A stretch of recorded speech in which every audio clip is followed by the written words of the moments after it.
The first trial of citywide coronavirus testing began in Liverpool today. Over the next fortnight, anyone who lives or works in the city, regardless of whether they have symptoms, is eligible for a test.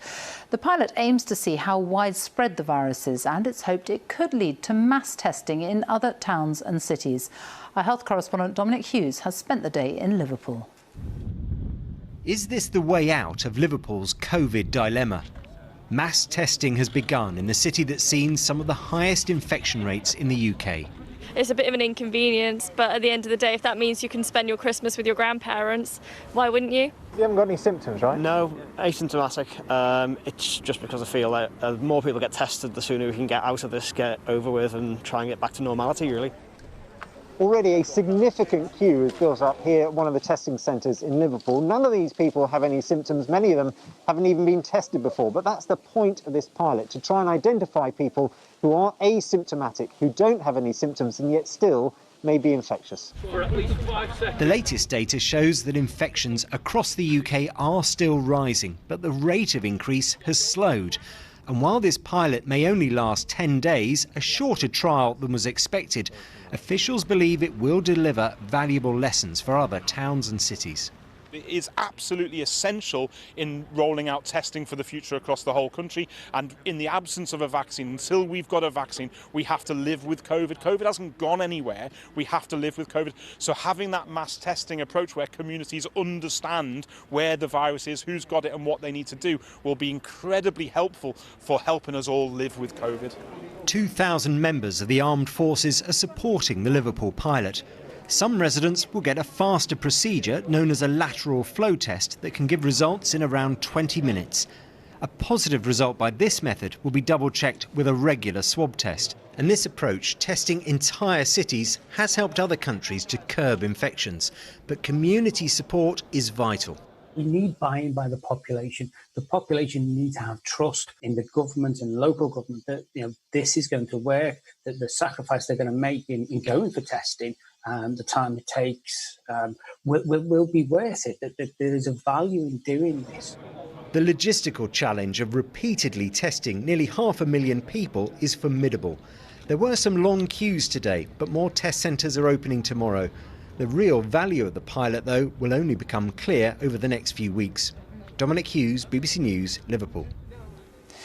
Well, let's look now at the latest government figures. There were 23,287 new coronavirus infections recorded in the latest 24-hour period. The average number of new cases reported per day in the last week is now 22,392. 1,463 people had been admitted to hospital on average each day over the week to last Friday. 355 deaths were reported. That's people who died within 28 days of a positive COVID-19 test. It means, on average, in the past week, 321 deaths were announced every day, and it takes the total number of deaths so far across the UK to 48,475. Well, new figures from the Office for National Statistics suggest that the rate of coronavirus infections across England and Wales appears to be slowing down. But in the last week of October, more than 600,000 people in England had the virus. Our science correspondent Rebecca Morell is here. You've been looking at the figures. What do they show? Well, these numbers really do give us a weekly snapshot of where we are with the pandemic, and they're based on a survey of households chosen at random from across the UK. So this graph actually shows the estimated percentage of people with the virus in England, and you can see how the cases are really rising at the end of September, but they are starting to level off, and this suggests that the regional restrictions that were introduced a few weeks ago may be starting to have an impact, although the numbers aren't going down. And it's a pattern that's being repeated across the UK, but there are differences in the prevalence of the virus too. So in Northern Ireland, that's got the highest infection level, with 1 in 75 people estimated to have the virus. In England, it's 1 in 90 people, and in Wales and Scotland, it's 1 in 110 people. The R number has also been published today in this slew of data, and this basically gives you an idea of how much the virus is spreading. And the estimate is between 1.1 and 1.3, the same as last week. But because it's above 1, that does suggest the pandemic is still growing.